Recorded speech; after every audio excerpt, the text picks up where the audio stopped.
So I thought I'd make a video on some of the supplies that I use that I found that I've used on like every single custom I've done, and some of these I can't even live without. So, and some of them aren't very aren't things you'd really think of to use. They're more like, you know, I don't know, extra stuff, but it makes your life 10 times easier, and they're just awesome. So we shall start with the prepping tools.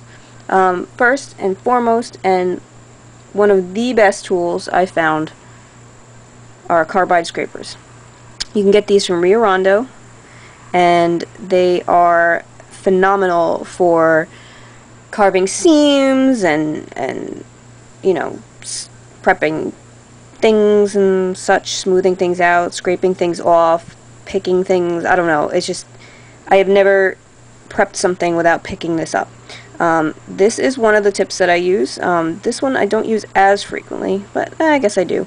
That's one of the tips there. And there's two other tips that I have the whole set, but there's really 3 tips that I use. There's this triangular flat one. That, whoa.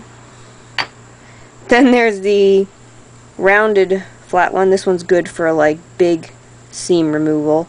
And let's see. And then this one is the chisel tip. I don't know if you can see this. If it's there, I guess further away is better. It's the chisel tip, and it's great for like carving hooves, carving ears, little detail work that you need to like carve into. Let me see. I'll show you how this works if I can find something. Okay, here is Petreo, and as you can see, I hope, he has like a little seam right here that I want to get rid of, and I take my scraper.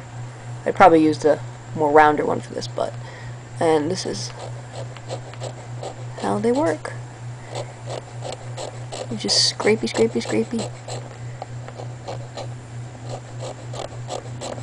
and you know, you can see how it just, come on, focus.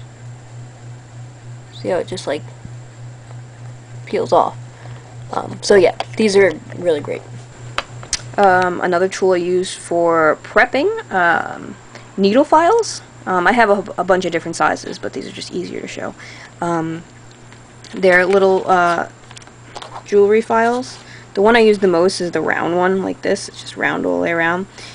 These are great for getting in small areas and, you know, sanding down seams and everything. I barely ever use sandpaper. It's a pain in the butt, and it's just, I don't like the way it like sands my fingers off. So this is really good for, you know, getting in those areas and getting those things down.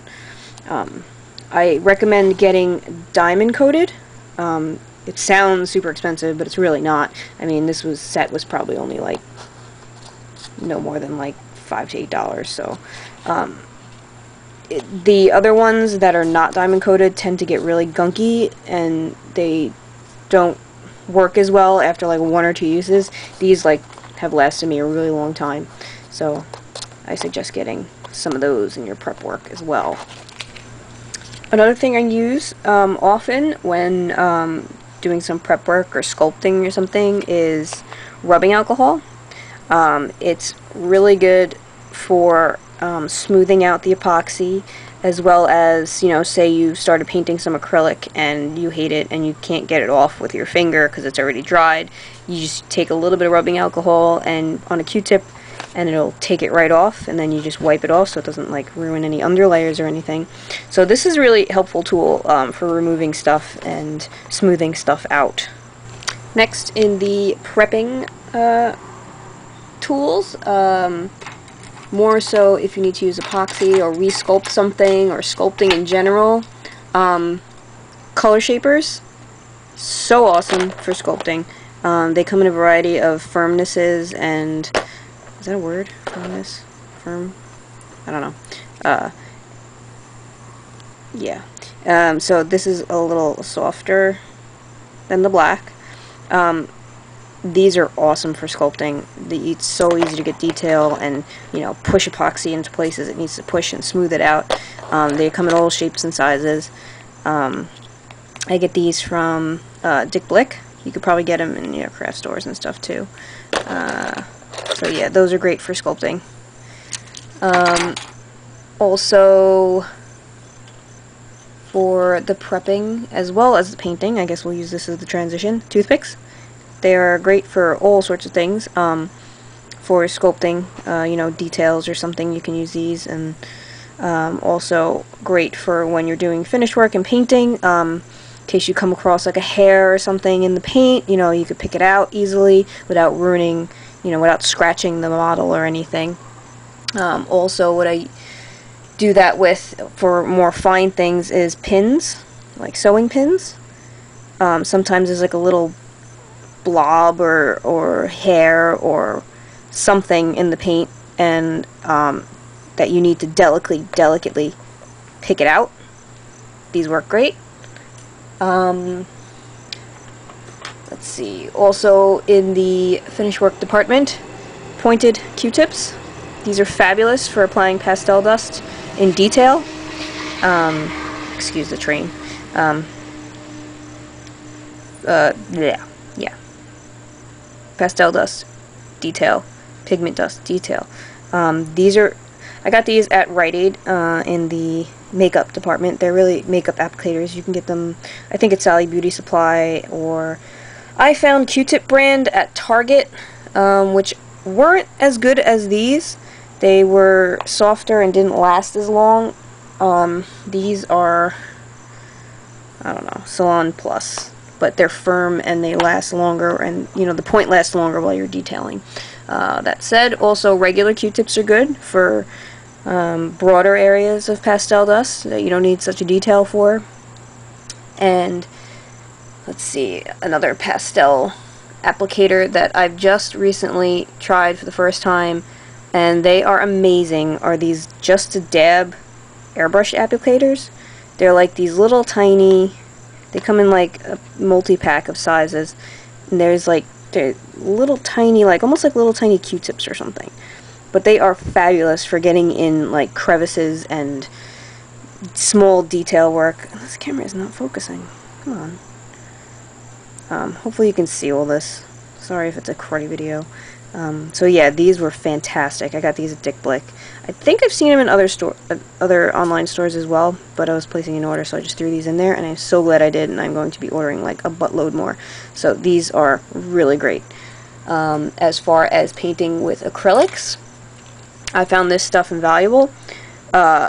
It's flow improver. You do a squirt of this into your water that you use, and it makes the acrylics flow really nice. It makes the pigment stay on top really nice, and it gives you really good color and smooth, and it elongates the drying time, and it's really nice, and I highly suggest it. I didn't really think that there would be a difference in using it, but when I used it for the first time, you notice it immediately. It's really, really good stuff.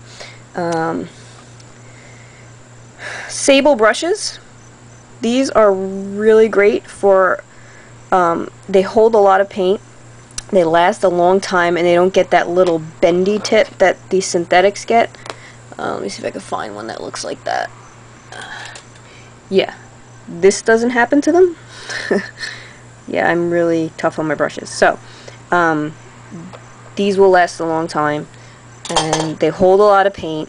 But, you know, sometimes they aren't, you know, good for some things that you're doing because they're so defined that you can't really get like a soft stroke out of it unless it's like a bigger one. But even then, if it's pointed, you know, sometimes I still use synthetics, you know, like this, and, you know, not as good. And I've also found that for some reason, this brush, although cruddy and, I don't know, it's firm and, like, not even shaped good, it's just, I love this brush. I don't know why. It has so many uses for me. What is this? This is, I don't know, I got this a long time ago. Bristol Blend.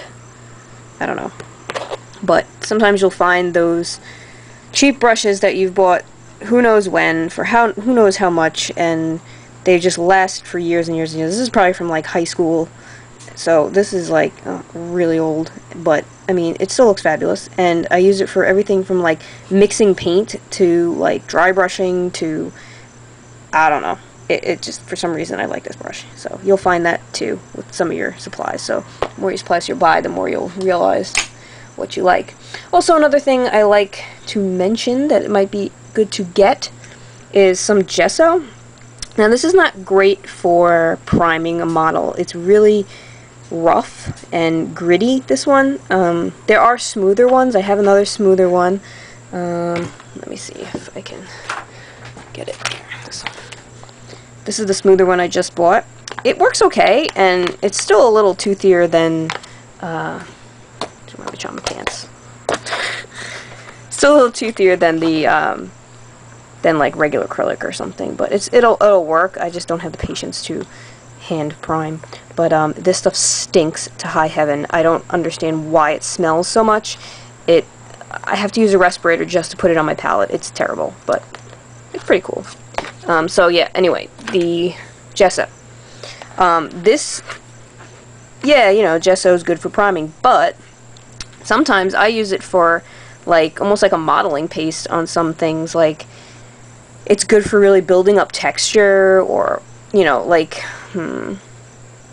it's like, I don't know how to explain it, but you could use it in other ways than just a primer. Like, it's good for, like, sometimes if I make a base and I want some texture to the, you know, the sand or the ground, I'll put blobs of like gesso and sculpt the gesso, basically, let that dry, and, you know, put the sand on top. And it's good for like modeling and molding, as well as, you know, priming whatever you prime. So that's pretty much it that I can think of that I use almost on every custom, except for that gesso. Obviously I don't use that on everything.